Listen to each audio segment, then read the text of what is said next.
ഖുർആനിലുണ്ടോ ഹദീസിലുണ്ടോ? ഖുർആനിലുണ്ടോ ഹദീസിലുണ്ടോ? പുണ്യ റബീഉ സമാഗതമാകുമ്പോഴേക്ക് ചില ആളുകളിൽ നിന്ന് വരാൻ പോകുന്ന ഒരു സംശയമാണിത്. ഖുർആനിൽ അല്ലാഹു തആല പറയുന്നത് കാണാം, വമാ അർസൽനാക ഇല്ലാ റഹ്മത്തൽ ലിൽ ആലമീൻ. നബിയെ, ലോകർക്ക് മുഴുവനും അനുഗ്രഹമായിട്ടല്ലാതെ അങ്ങയെ ഞാൻ അയച്ചിട്ടില്ല എന്ന് അതേ ഖുർആനിൽ തന്നെ അല്ലാഹു തആല പറയുന്നത്, ഖുൽ ബിഫദ്ലില്ലാഹി വബിറഹ്മത്തിഹി ഫബിദാലിക ഫൽയഫ്റഹൂ.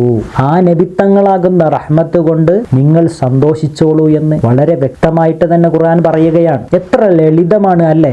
ആ സന്തോഷത്തിന്റെ ഭാഗമായിട്ടാണ് നമ്മൾ നബിദിനം ആഘോഷിക്കുന്നതും അതിന്റെ പേരിൽ മധുരം വിതരണം ചെയ്യുന്നതും അതിന്റെ പേരിൽ മൗലിദ്, മാലകൾ, മദ്ഹുകള്, അതുപോലെ പ്രോഗ്രാമുകൾ സംഘടിപ്പിക്കുന്നതും സന്തോഷിക്കുന്നതുമൊക്കെ ഇതിന്റെ ഭാഗമായിട്ടാണ്. അതുകൊണ്ടാണ് പുണ്യ റബീഉ നമ്മിലേക്ക് വരുമ്പോൾ തന്നെ മുഅ്മിനിന്റെ മനസ്സിൽ വല്ലാത്ത ഒരു അനുഭൂതി, സന്തോഷം ഉടലെടുക്കുന്നത്. പക്ഷെ ഇത്തരക്കാർക്ക് നബിദിനം വരുമ്പോഴേക്ക് വല്ലാത്ത ദുഃഖമാണ് അവരുടെ ഹൃദയാന്തര